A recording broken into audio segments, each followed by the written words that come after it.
Vamos lá, galera, mais uma aula para o nosso curso Enem. A gente está nos últimos assuntos, estamos trabalhando com ótica. E na ótica, carro-chefe da ótica, aquela parte inicial, que foram 3 vídeos com um monte de resolução de exercício, relacionada ali aos princípios da ótica, a cores e coisas desse tipo. Um assunto que também razoável para baixo, assim, não é algo que você precisa apostar muito. São os espelhos esféricos. De sorte, o que o Enem cobra de espelhos esféricos? Ele não cobra aquela parte matemática, estudo analítico, não tem histórico daquilo. O que ele cobra são aplicações. Só que para você manjar as aplicações, você tem que manjar os desenhos. Os desenhos te levam às aplicações. É esse o lance. Então eu preparei aqui no quadro 2 desenhos. Um desenho do espelho côncavo e um desenho do espelho convexo. No côncavo eu vou fazer um desenho 5 em 1, porque existem 5 imagens que o espelho côncavo pode gerar. E existe apenas uma imagem que o espelho convexo pode gerar.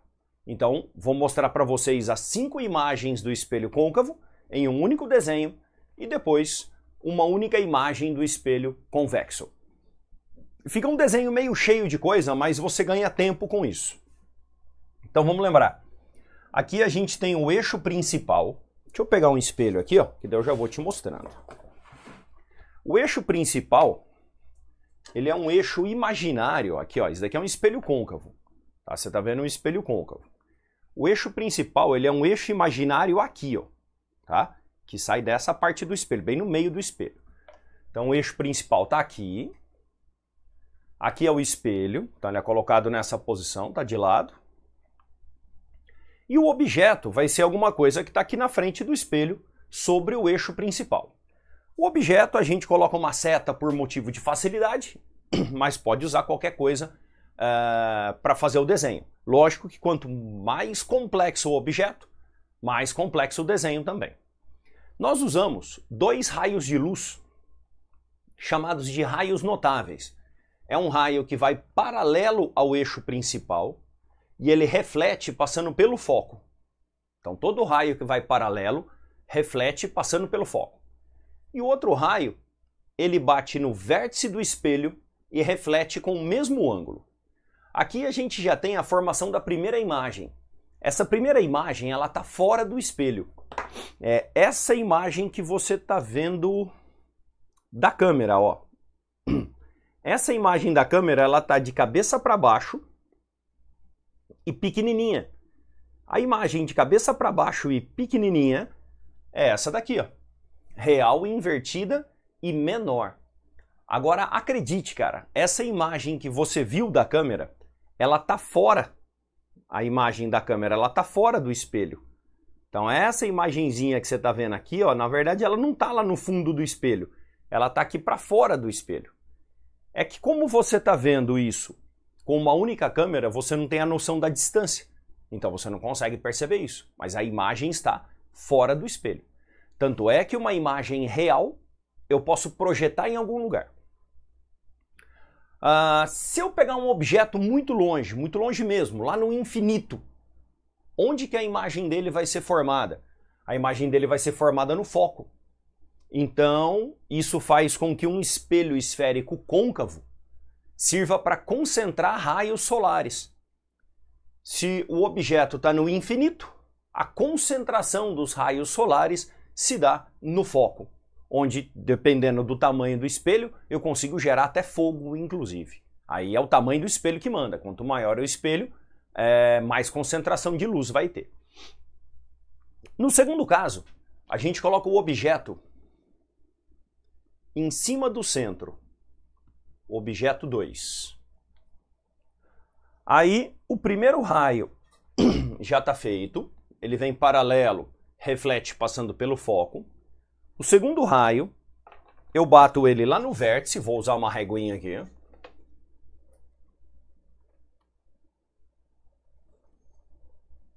Bato ele lá no vértice, ó, e vou refletir com o mesmo ângulo. Garanto o mesmo ângulo aqui, faço um risquinho e vou refletir com o mesmo ângulo. E eu tenho, então, a imagem 2. Essa imagem 2 também está fora do espelho, então ela também é real. Real, invertida e do mesmo tamanho. Aí eu vou para o caso 3. Coloco o objeto mais próximo ainda do espelho. Mando um raio de luz que vai até o vértice. Vou refletir ele com o mesmo ângulo.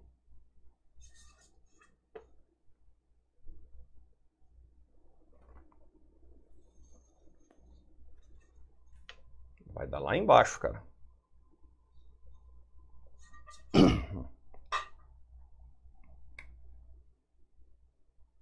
Aí, ó, deu aqui embaixo.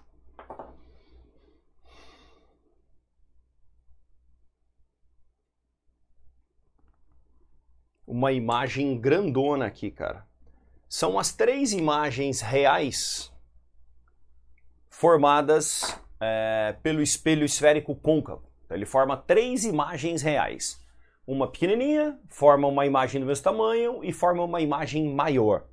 Ó, você consegue ver as 3 imagens da própria câmera. Então, aqui, ó, você está vendo a câmera pequenininha.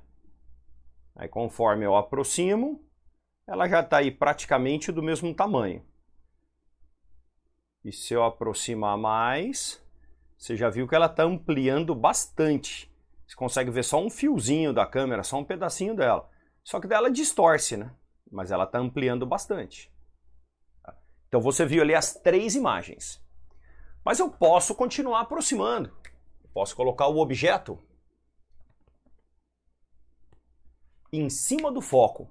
E quando eu coloco o objeto em cima do foco, não tem formação de imagem.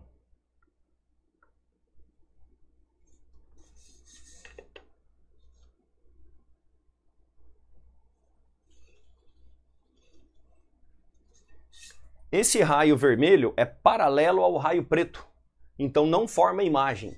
Então esse espelho já formou 3 imagens reais e um caso que não forma imagem. Você tem um feixe de luz paralelo. Esse feixe de luz paralelo pode ser usado num holofote. Eu coloco uma lâmpada no foco e consigo jogar a luz a longa distância. A sequência de imagens, ela vai sendo escrita aqui no cantinho, ó. Ri menos, ri, ri mais, nada, viadão e viadinho. Ri menos, ri mais são as 3 imagens reais. Real invertida menor, real invertida maior. Nada é quando não forma imagem. O viadão vai ser a imagem virtual. É quando eu coloco o objeto aqui, ó. Objeto 5. O primeiro raio está feito, que é aquele raio que vai paralelo, e o segundo raio aqui.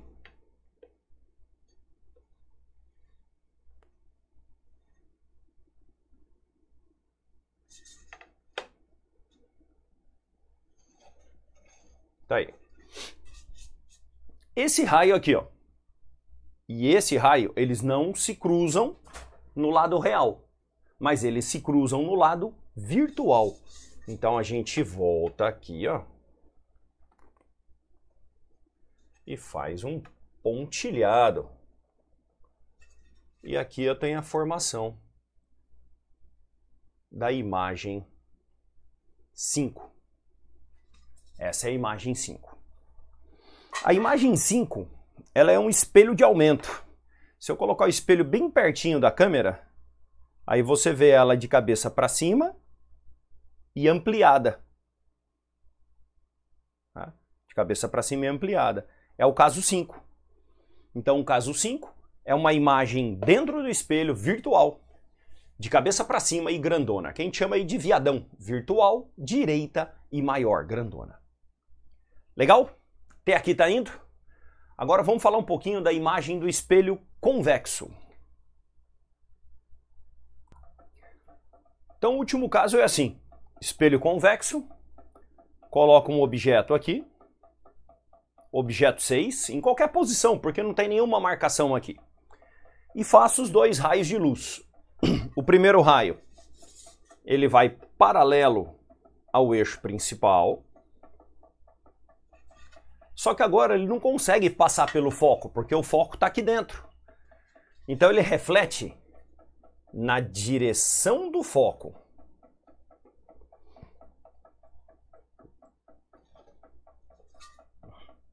Faz isso daqui, ó. Vem paralelo e reflete para cima, alinhado com o foco, na direção do foco. Segundo raio.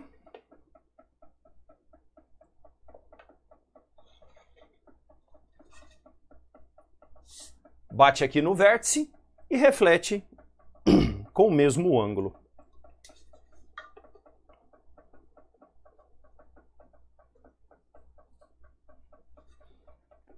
Tá aqui. Esse raio não cruza com esse raio, né? Que são os dois raios refletidos. Eles não se cruzam. Mas se eu prolongar aqui dentro, cruzam. E aí tem a imagem I6. Então essa imagenzinha I6, ela está dentro do espelho. Dentro do espelho é uma imagem virtual. É o único caso do espelho convexo. O espelho convexo sempre forma uma imagem virtual e pequenininha. Virtual e pequenininha. Tá aí, ó. O que você precisa do Enem? Ter uma noção dos desenhos, porque de repente você precisa do desenho para poder analisar a imagem e saber que tipo de imagem que cada espelho forma. O espelho côncavo, ele forma 3 imagens reais, pequena, do mesmo tamanho e grandona. Se o objeto estiver lá no infinito, o espelho côncavo serve para concentrar a luz no foco. Um caso que ele pode ser usado é como holofote ou farol de carro, onde eu coloco o objeto no foco do espelho e aí o feixe sai paralelo. E como espelho de aumento, que é quando o objeto está entre o foco e o espelho. Aí ele é usado como espelho de aumento. O espelho convexo, uma única imagem virtual, direita e pequenininha dentro do espelho. E o macetinho das imagens, ri menos, ri mais, nada, viadão, viadinho. Tá aí, cara, o resuminho das imagens dos espelhos côncavo e convexo. Agora, vamos dar uma treinadinha, né? Então nós temos aqui 2 questões na lista da semana 9. Questões 8 e 9. Vamos compartilhar a tela aqui. Aí. Questõezinhas 8 e 9 vamos resolver agora. O cara deu uma imagem. É uma gravura do Escher. Ele está segurando uma esfera metálica espelhada. Então essa esfera está funcionando como um espelho convexo. Você consegue ver todo o cenário atrás do cara. O espelho convexo ele aumenta o campo visual. Você vê mais coisas. E a imagem é virtual. Então você está vendo aí o viadinho. Virtual, direita e menor. A ilustração apresenta uma das mais conhecidas obras do artista gráfico holandês Escher. Seu trabalho tem como características as figuras geométricas e ilusões de ótica. Ele é conhecido também por umas gravuras de queda d'água, roda d'água, onde uma queda d'água alimenta uma roda d'água e a água que sai, na perspectiva que ele faz, retorna ao ponto de partida, criando uma espécie de moto perpétuo, uma gravura bem legal. Pelas características da imagem formada na gravura, o artista representou um espelho esférico de que tipo? Cara, questãozinha fácil, hein? Esse espelho ele é convexo, então você já elimina ali, ó, 3 respostas, convexo, e aí, pois as imagens de todos os objetos formados na esfera, inclusive do artista, são virtuais, fechou. O espelho convexo forma o viadinho, virtual, direita e menor. Então tem nem que ver, cara, letra A já de cara. Vamos na sequência, já vamos pegar a próxima. A questão 9 também fala de espelhos. Olha aí, esse tipo de espelho, ele está sendo usado como um forno. Então o objeto vai ser o Sol, que está no infinito, e ele concentra a luz no foco. Quem que vai estar no foco? Provavelmente o cara vai colocar aquela panela ali no foco para ter uma alta concentração de luz e cozinhar o alimento aí num local carente e tudo mais, desde que tenha sol. A figura mostra a superfície refletora de formato parabólico, que tem sido utilizada como fogão solar. Esse dispositivo montado de tal forma que a superfície fique posicionada sempre voltada para o sol. Neste, a panela deve ser colocada em um ponto determinado para maior eficiência do fogão. Foco. Deve ser colocada no foco. Considerando que a panela esteja posicionada no ponto citado, a maior eficiência ocorre porque os raios solares... Vamos ver? Os raios solares refletidos passam por esse ponto, definido como ponto de reflexão. Ó, os raios refletidos passam por esse ponto, que é o foco. É o foco. Então não sei ainda. Os raios incidentes passam por esse ponto, definido como vértice? Não. Os raios refletidos se concentram nesse ponto, definido como foco da parábola. Legal, porque é um espelho parabólico, entendeu? Então, o espelho parabólico trabalha com o foco da parábola. Parábola gera um foco mais nítido. Os raios incidentes se concentram nesse ponto? Não. Incidentes e refletidos se interceptam nesse ponto? Não. É a concentração, esse ponto é a concentração dos raios refletidos. E a concentração dos raios refletidos ocorre no foco. Por que usar um espelho parabólico e não espelho esférico? Porque o foco da parábola é mais nítido que o foco de uma esfera. Lembra das condições para um espelho funcionar? Então, se eu faço um espelho esférico muito curvo, fica uma porcaria, ele não funciona. Agora, um espelho parabólico bem curvo daquele jeito, funciona bem. Por isso que utiliza-se a curvatura parabólica e não esférica. Legal, galera. Então aí, ó, a gente está chegando ao fim dessa aula de espelhos esféricos. Então vou atualizando vocês. Já entro agora na semana 10, que é a última semana com as últimas aulas de ótica, para a gente entrar na parte final do nosso curso. Valeu? Então, até a próxima semana, até a próxima aula.